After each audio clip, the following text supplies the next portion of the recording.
425는 SAR 레이더 4하고 EOIR에서 2호해서 425 사업으로 한 거예요. 장명은 아주 좀 큐트하죠. 대한민국이 군사위성을 쏘아 올렸습니다. 정말로 자랑스러운 순간이 아닐 수가 없는데 어쨌든 군사위성이죠.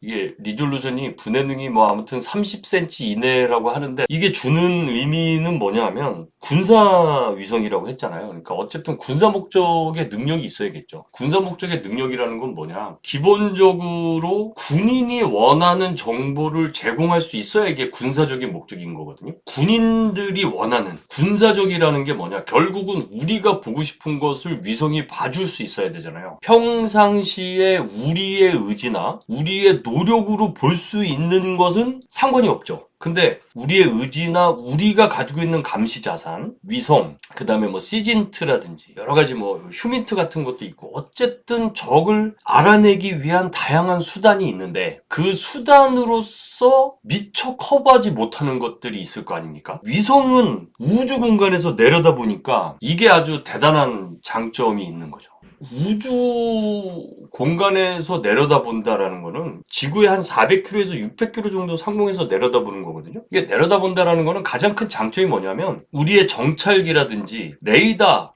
이 산 뒤편 레이더 차폐 지역 그리고 가시선 차폐 지역은 우리가 못 보잖아요. 여기를 위성이 우주 공간에서 밑으로 내려다본다라는 게 이제 의미가 있는 거거든요. 당연히 여러분들도 잘 아시겠지만. 근데 이제 이게 위성이 제대로 역할을 하려면 해상도가 좋아야 되는 거죠. 근데 이제 우리나라는 어쨌든 30cm 이내의 거를 본다고 하니까 사람도 구분을 할 수 있는 거죠. 위에서 보면 사람이 한 딱 30cm 정도가 되겠죠. 그러니까 미국 플로리다에 있는 케이프 버널 그 공군기지에서 로켓이 발사가 된 겁니다. 약 한 30분 정도 올라가가지고 우리나라 시간으로 7시 8분쯤에 지구 정지궤도라고 하죠. 정지궤도에 딱 안착한 다음에 이제 임무 시작을 한 거예요. 우리가 그동안에 이 군사용 위성이 없을 때는 민군 겸용이었던 무궁화 5호가 있었잖아요. 무궁화 5호를 사용해가지고 군 통신을 일부 운용을 했다고. 근데 이 통신이 제가 이게 작전을 진짜 이런 얘기를 하면 안 되니까 내가 더 얘기 안 하겠어. 우리 무궁화 5호로 군 위성 통신은 진짜 구려, 쉽게 말해서. 그리고 그 무궁화 5호 자체가 전파 교란에는 너무 취약해요. 그러니까 너무 우리가 이 초보적인 단계에서 위성을 쐈던 거야. 지금 북한 보고 우리가 웃지만 또 우리가 무궁화 5 쐈을 때 우리 수준도 그랬다는 거예요.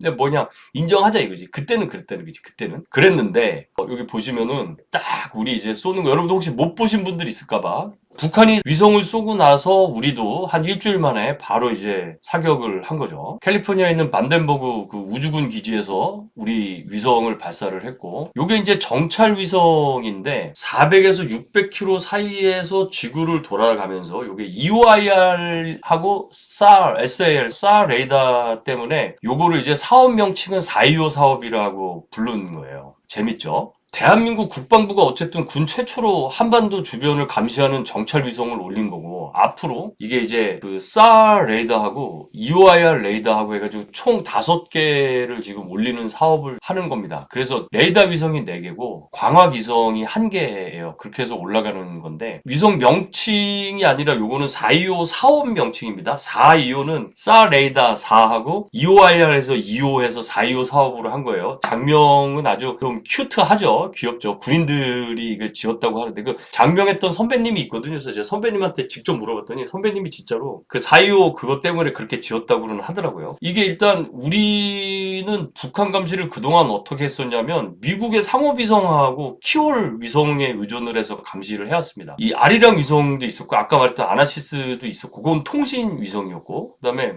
아리랑 위성으로는 아무래도 해상도가 낮으니까 그 정찰 정보 자산으로서의 역할을 하기에는 군사적인 목적으로는 좀 약했다. 상업적인 건 모르겠는데 군사적인 건 좀 약했다. 그래서 우리 군이 어쨌든 독자적인 정찰 역량을 확보를 하기 위해서 2018년부터 돈을 들인 겁니다. 이게 한 1조 2천억 정도 들인 거예요. 이 사이오 사업은 이제 앞으로 5개를 더 이거를 이제 하는 거거든요. 그러니까 SAR 레이더는 이제 합성 개구 레이더잖아요. 주로 지상에다가 전파를 쐈다가 튕겨오는 걸 가지고 지상에서 이동하는 표적을 잡는 데는 아주 SAR 레이더가 굉장히 유용하고 그 다음에 EOIR 레이더는 이제 전자광학이죠. 요거를 이제 지구상에서 한 400km, 400km 상공에서 보면서 요거는 이제 여러분들이 뭘 보면 이해가 되냐면 영상을 보시면서 자, 요게 이제 이 위성 레이더 요거는 그 극초음속 미사일을 탐지하기 위해서 미국에서 쏘아올린 HBTSS라는 위성인데요. 이렇게 보시면 공중에서 올린 다음에 딱 우리도 이거랑 비슷해요. 그래서 쫙 하면 이렇게 날개가 펼쳐져. 딱 펼쳐지면서 여기 카메라 있죠? 여기 밑에 카메라가 딱 밑을 보는 거예요. 그러면 오케이 이렇게 궤도에 올라갔는지 요거는 이제 미 공군 우주군이죠. 그러면은 지금처럼 적이 탄도미사일을 발사를 하면 요거를 탐지를 하는 거지. 자, 쐈어. 그러면은 EOIR로 탐지를 하고 자, 이렇게 탐지를 하는 거예요. 뜨드드드 해서 보는 거야. 그러면 감시를 해. 자, 여기서 일단 열원을 가지고 감시를 합니다. IR을 가지고 감시를 한 다음에 자, 이렇게 내려오면 이제 IR하고 EO, 일렉트릭 옵티컬로도 보는 거예요. 그래서 이게 뭐냐? 이거는 하이퍼 글라이드 비클이다. 하이퍼소닉 글라이드 비클이다. 그러면 대충 어디로 간다. 그리고 여기서도 보시면은 요 놈이 요 웨이 포인트를 지정하면은 요게 하이퍼소닉 글라이드 비클이기 때문에 얘는 글라이딩이 가능하니까 요 C-베이스드 레이더의 탐지구역을 이렇게 회피해서 웨이 포인트를 잡아서 갈 수도 있어. 그래서 이런 거를 탐지하기 위해서 하이퍼소닉 앤드 발리스틱 트래킹 스페이스 센서가 있는 겁니다. 그러면 이 스페이스 센서가 알려주는 거야. 야, 지금 여기 지났다. 너 어디로 갔다. 이거를 알려주는 거지. 그리고 이 스페이스 센서들이 각각 탐지를 하는 걸 정보를 또 다른 센서한테도 정보를 주는 겁니다. 이게 이제 한미일 미사일 정보공유가 중요한 게 바로 요런 데 있는 거예요. 그러면은 요거는 이제 그라운드 베이스드 레이더고 사드가 지금 발사되는 거죠. 요격을 하기 위해서. 그래서 그거도 150km 정도에서 사드가 이제 요거는 FPS, 요거는 C 베이스드 레이더고요. 아까 거는 FPS 132 같은 그 이지스 어셔 같은 레이더고 이거는 이제 하이퍼소닉 글라이드 비클이 오니까 요 앞면이 엄청 뜨거운 열이 발생하는 거예요. 그래서 이 EOIR로 탐지가 가능한 겁니다. 그러면은 전 세계에 나가 있는 미군 공군과 우주군 그리고 그 자군 그 나라의 해당 군대가 각각 저 미사일을 탐지를 하면 저 미사일이 어디로 날아올지를 예측을 하는 거죠. 그리고 사드 같은 미사일을 쏴서 하는 거예요. 그래서 이게 하이퍼소닉 발리스틱 트래킹 센서, 스페이스 센서입니다. HBTSS예요. 우리 군도 요거를 지금 운용하려는 계획은 가지고 있는데 초장거리 탐지 레이더를 한국이 갖고 싶어는 하지만 실제로 이게 또 우리가 가질 수 있느냐의 문제는 좀 다른 문제가 되는 거예요. 이렇게 해서 이제 우리가 드디어 우주감시 센서를 갖게 된 거죠. 그럼 지상에 우리가 슈퍼 그린파인하고 그린파인이 있고 그 다음에 해상에는 우리 해군의 이지스함이 있고 그리고 하늘에는 드디어 우리가 위성이 생긴 거죠. 그러면 이 위성이 주는 가장 큰 장점은 뭐냐면 레이더 차폐 지역 그리고 이 전파가 도달하지 않는 지역을 위성에서 본다는 게 장점이고 그러나 이제 또 많은 분들이 착각하고 있는데 위성이 있기 때문에 우리가 실시간 탐지가 가능하다 이렇게 생각을 하고 있는데 그건 잘못된 거예요. 이 위성은요 지구 이 궤도에 있다가 한번 다시 돌아오는데 이 주기가 있어요. 하나가 대략 한 10시간에서 한 12시간 정도 될 거려. 하나가. 그러니까 우리가 425 5개를 다 올린다고 하면 그러면 한 주기가 한 2-3시간 정도 되는 거야. 그래서 2-3시간 정도 되기 때문에 위성이 지나간 다음에 그때부터 스커드 텔 같은 게 이동해가지고 쏘는 거를 다음 위성이 잡을 수는 없죠. 위성으로 실시간 안 되는 건 상식이잖아요. 근데 위성으로 실시간 탐지가 된다라고 얘기를 하는 거는 무슨 의도인지는 모르겠는데 그렇다고 제가 지금 이 군사 위성 사업을 지금 제가 폄하하는 게 아닙니다. 다만 실시간은 안 된다. 실시간은 레이더 같은 게 되는 거야. 우리나라가 아직 없는데 초장거리 레이더. 지금 슈퍼 그린파인 같은 거는 실시간이 되죠. 왜냐면 그린파인 레이더는 지금 전파를 쏘고 있잖아. 지금 전파를 쏴서 지금 탐지되는 걸 잡아서 예상 낙하 지점을 계산하는 그린파인 같은 거는 실시간이 되는 거예요. 근데 위성은 왔다가 보고 가잖아.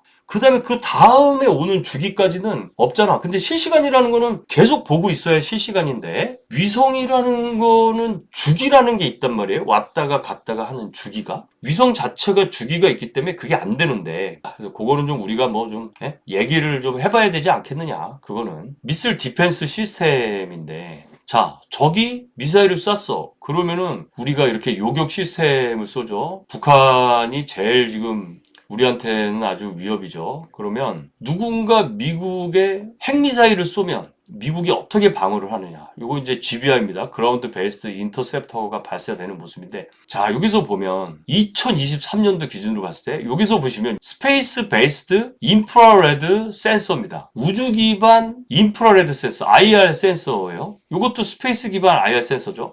아까 보셨던 HBTSS 있죠. 하이퍼소닉 벨리스틱 트레이서 스페이스 센서 이런 것들하고 보시면 일단 요 우주 레이더가 탐지를 해. 지금 이제 이렇게 탐지를 합니다. 자, 그러면 여기서 탐지를 해서 여기로 이렇게 가서 여기가 뭐냐면 이 지상의 C2BMC입니다. 커맨드 컨트롤 배틀 매니저 센터예요. 우리로 말하면 KAMD 센터 같은 거죠. 여기서 제가 요런 일을 했어요. 제가 여기서 요렇게 이제 보고 딱 신호가 오면 이렇게 딱 와. 그러면 내가 딱 이렇게 마이크를 들어. 저기 미사일을 쐈다. 그러면 저 마이크 들고 뭐냐면 야, 니네 지상에서는 요격을 준비를 해라. 그리고 C-베이스드 X밴드 레이더야 니네 그 다음에 여기 AN-TPI-2 요게 사드죠? AN-TPI-2 사드 레이더 야 사드의 전방 감시 모드입니다. 사격 통제 모드 전방 감시 모드로 해서 한 2000km 정도 탐지가 되죠. 야 사드야 사드 레이더야 야 AN-TPI-2 레이더야 야 너도 잡고 그 다음에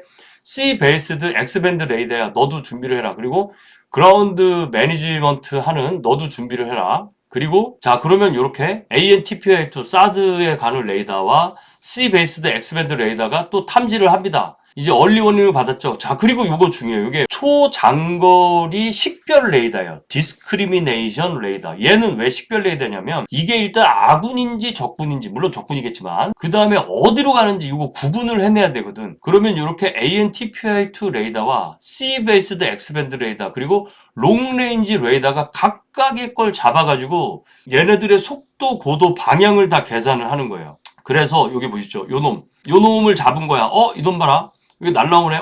페어링 열었어. 디코이하고 지금 날렸어. 자, 그러면 요때 디스크리미네이션 레이더가 이 중에서 요게 탄도고 요거는 디코이다. 요 빨간 건 탄도고 요건 디코이다라는 거를 구분을 해냅니다. 이거를 엄청난 연산을 통해 가지고 구분을 해낸 다음에 디코이는 우리가 교전을 할 필요가 없잖아요. 그래서 디코이는 제외한 상태에서 요 날라오는 것들을 계속 지금 요거 확인을 하는 거야. 그래서 요 중에서 날라오는 거에서 이제 디스크리미네이터하고 그다음에 그라운드 파이어 컨트롤 시스템 인터셉터한테 명령을 내리는 거죠. 야, 대충 이 정도 오면 미사일을 발사해라. 그래서 자 여기 보시는 것처럼 여기서 빵 하고 지금 GBI 그라운드 베이스드 인터셉터가 발사가 되는 거죠. 이게 킬 비클입니다. 얘가 히트킬 하는 거죠. 그래서 얘가 이제 날아가는 거에서 딱 이탈을 해가지고 우주 공간에서 이제 닥스 시스템, 다이볼트 애티튜드 컨트롤 시스템 공중에서 자세를 잡으면서 뚜뚜뚜뚜뚜 해가지고서 이제 쭉 올라가는 거예요. 그래서 자 여기 지금 시애틀 가는 거가 제일 먼저 맞겠죠. 시애틀 가는 거 여기서 빵 됐고 그 다음에 이제 여기 로스앤젤레스로 가는 거그 다음에 시카고로 가는 거 뉴욕으로 가는 거 이건 어떻게 하느냐 이 롱레인지 디스크리미네이터 레이더가 어디로 갈지 그리고 X밴드 레이더랑 AN-TPI-2 레이더가 잡아가지고 어디로 갈지에 따라서 그라운드 베이스드 인터셉터를 올린 다음에 자, 이제 로스앤젤레스로 가는 것도 빵 이제 맞췄고요. 자, 요격이 됐고 그리고 그라운드 베이스가 또 날아가면서 시카고로 가는 거 요거 시카고로 가는 거 이제 빠빠빠빠빠빠 해가지고서 빵 예.